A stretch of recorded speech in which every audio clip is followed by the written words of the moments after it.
த honest beggar. முன்னொரு காலத்துல ஒரு வயசான பிச்சைக்காரர் வாழ்ந்துட்டு இருந்தார். அவரு ஊர் ஊரா போய் யாராவது தனக்கு ஏதாவது தரமாட்டாங்களான்னு ஒவ்வொரு இடமா போய் பிச்சை கேட்டுட்டு இருந்தார். அவருக்கு அந்த கிராமத்தில் கொடுக்குறவங்க தரக்கூடிய உணவை அவர் சாப்பிட்டு தன்னுடைய வயிற்று பசியை அவர் ஆற்றிக்கிட்டு வந்தார்.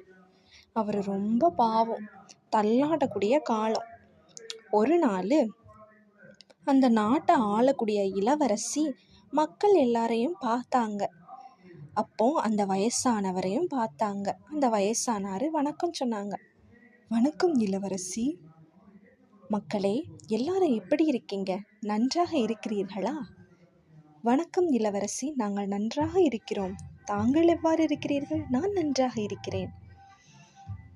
அப்படி அவங்க போயிட்டு இருக்கும்போது அந்த வயசான ஐயாவையும் பார்க்குறாங்க.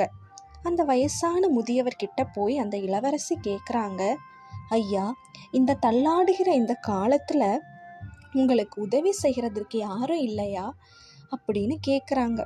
அதுக்கு அந்த முதியவரும், தனக்கு உதவி செய்ய யாருமே இல்லையே, தான் பிச்சை எடுத்து தான் பொழப்பு நடத்துகிறதா சொல்கிறாரு. அந்த இளவரசி சொல்கிறாங்க, நீங்கள் கவலைப்படாதீங்க, நான் உங்களுக்கு உதவி பண்ணுறேன். உங்களுக்கு இந்த தள்ளாடுகிற அந்த வயசில் கண்டிப்பாக நான் உங்களுக்கு உதவி பண்ணுறேன் அப்படின்னு வாக்கு கொடுக்குறாங்க. அது அந்த முதியவர் ரொம்ப சந்தோஷமாக யோசித்து பார்க்குறாரு. அடுத்த நாள் இளவரசி நடந்து போயிட்டு இருக்கும்போது தெரியாத்தனமாக தன்னுடைய மோதிரத்தை பார்த்துட்டு இருக்கும்போது கை தவறி அது பக்கத்தில் இருந்த ஒரு குளத்துக்குள்ளே விழுந்துருது. அந்த நதியில் அந்த இது விழுந்துருது. அது அவங்களுக்கு ரொம்ப பிடிச்ச மோதிரம். அவங்க அது விழும்னு எதிர்பார்க்கவே இல்லை. ரொம்ப வருத்தப்பட்டாங்க. ரொம்ப நாள் கடந்துச்சு.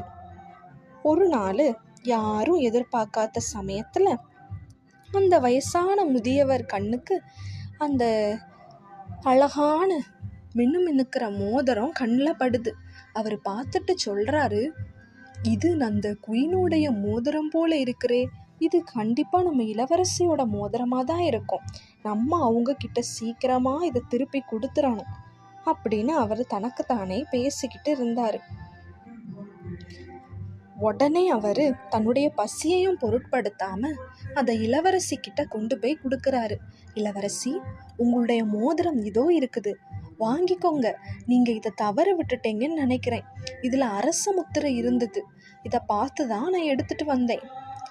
ஓ பெரியவரே, நீங்கள் எவ்வளவு ஒரு நல்லவராக இருக்கீங்க. உங்களுக்கு பசி இருந்தும் நீங்கள் அதெல்லாம் பொருட்படுத்தாமல் நேர்மையாக நீங்கள் எனக்கு இதை கொண்டு வந்து கொடுத்துருக்கீங்க. உங்கள் நேர்மையை பார்த்து நான் ரொம்ப வியக்கிறேன். நீர் என்னுடைய தர்பாருக்கு கண்டிப்பாக வரணும் அப்படின்னு இளவரசி சொல்கிறாங்க. முதியவரும் அதை மறுக்காமல் தர்பாருக்கு போகிறாங்க. அங்கே இளவரசி முதியவருக்கு கை நிறைய பொற்காசுகள் கொடுக்குறாங்க.